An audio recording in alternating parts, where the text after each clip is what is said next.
Hello peeps and hello peppers and welcome to Miðvikudags Manatee. Hello stranger, it's great to have you here.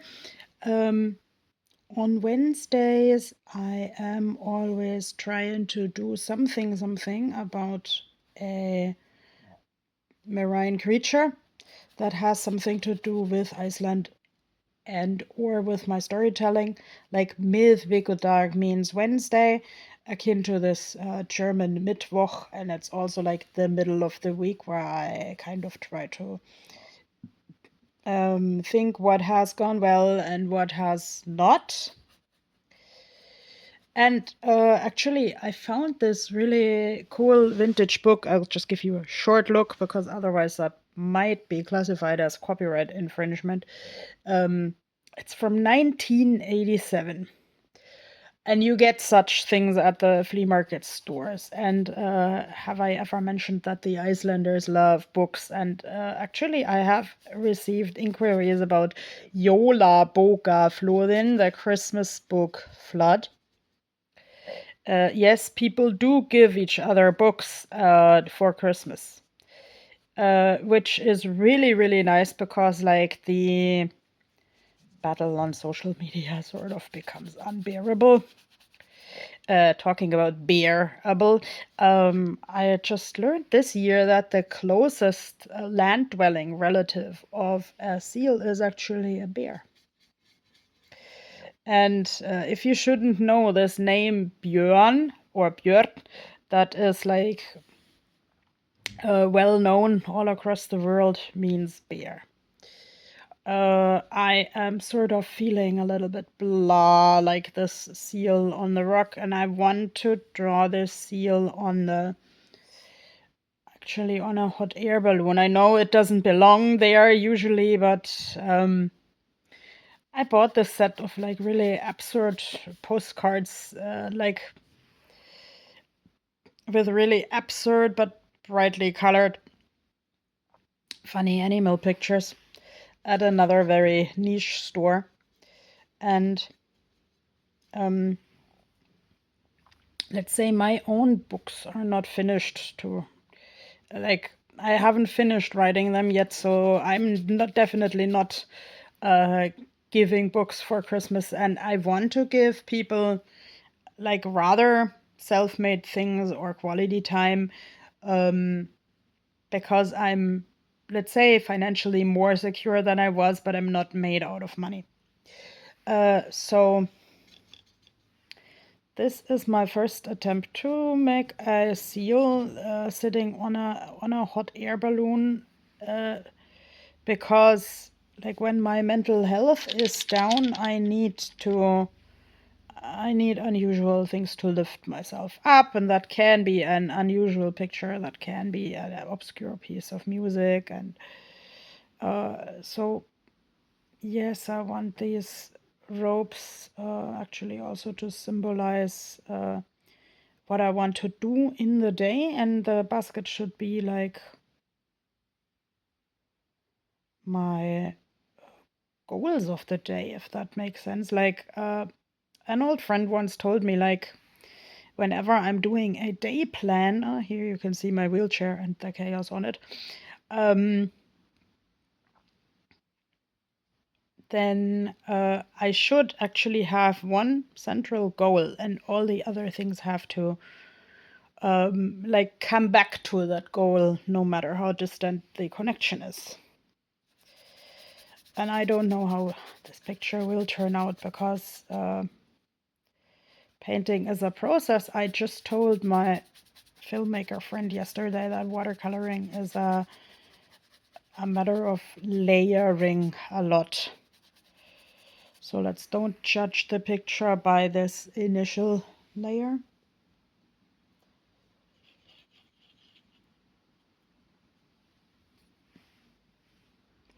Actually, this book from 1987 even contains words that I didn't know. Like, I knew that a female seal was called Urta. So that makes me sometimes wonder. I mean, I know that this Danish word urtetee means herbal tea, but I wonder if the Danes also have a word for the female seal, or if one could market a female seal tea, at least by the logo. It's my understanding that like seal meat is not used here anymore, or seal fat or something, um, unless in a particular village to a particular festivity. But I would have to research that better if anyone is interested. I know that you can buy some seal souvenirs, but it has been illegal to import the fur into the EU, and Iceland is only part of the Schengen treaties since 2005, something like that. Um,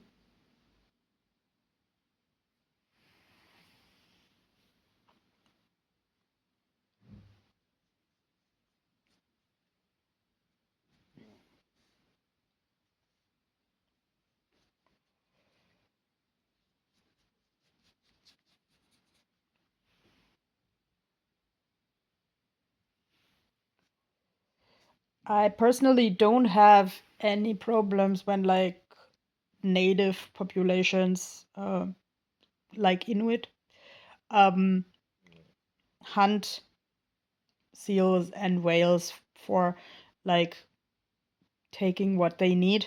But I actually uh, don't approve of stuff for tourist stores uh, when there are other options.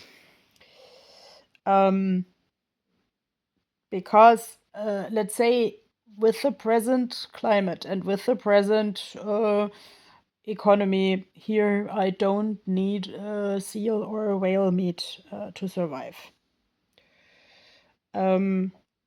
I was actually really honored when one of my art teachers told me I am sort of like the Fjörulatli sea monster version of a selkie, like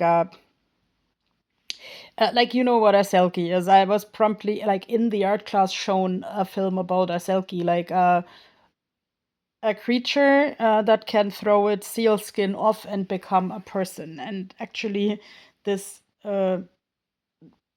sea monster might be based on a seal, a seal or a walrus, strictly logically seen, but it is usually pictured with 4 separate feet. So it, if it exists, it's probably another species. Actually, my very first interpretation many years ago on this YouTube channel was a sheep, and I pushed this possibility aside. But recently, on an art market where we were talking about cryptids, someone else said, "Isn't Fjörulatli just a sheep?" Actually, I am kind of afraid of sheep because they pushed me over when I was a kid, which would actually align with one part of the legend of the Fjörulatli, that he pushes people into the water. But I still want to see him more as a sea creature, who actually like saves the young and prevents like children and adults from like going into the sea. Talking about the young, I always knew that a seal's young was called Koper. So we really have a town that is like the next town to Reykjavik. That is Kópavogur, like the seal baby bay. But okay, I didn't know that the guy was called Brimir. And I didn't know that the process of giving birth when you're a seal is called kaipa. So I love these old books for learning uncommon words. And actually, in a swimming pool, talking about water, I once had a talk with like old women if you shouldn't know, the swimming pool is the place to have conversations and do politics in a hot pot. And actually, when like people give birth, it's eiga. It's sort of like possess. Like I'm getting a child basically. Uh, but in animals there are like a zillion of different words, and the old women actually were a little bit confused and sad that the newscast speaker said that the sheep were av eiga, because there is a specific word for sheep giving birth that I forgot. I know that like birds, Verpa, akin to this like German werfen. Um, and I actually like, in German you would say a dog is in the process of werfen when it gives birth to the young. Um, but okay, I don't know what the dog does in Iceland, but the yeah, obviously the sea dog, as some people call this animal, the seal, is a kuiper. And these old words are a little bit dying out. Of course, language changes all the time, but I always find it interesting when I get the chance to talk to old people. And I mean, like, I'm sort of basically the equator between old and young, if you will. Also, old regional words, the last bit of a dialect that is in some regions dying out. Like, I mean, I come from Germany where there are a lot of dialects, and this is a point that I kind of miss in Iceland. And it is my understanding that sort of the arrival of radio and TV unified the Icelandic language, but there are some really cool regional words. Like one old lady at the swimming pool taught me Mario Huva, like the cap of Saint Mary, is a particular skin for a particular like sausage haggish like construct, and that's only known in one particular region. So let's give ourselves the time to talk to old people and old books to learn. Yeah, to learn from history. That can even have more drastic implications, I know. Okay, I wish you a wonderful day where you can learn something that interests you and where you can come back always to your core, what you really want to do. Bye bye.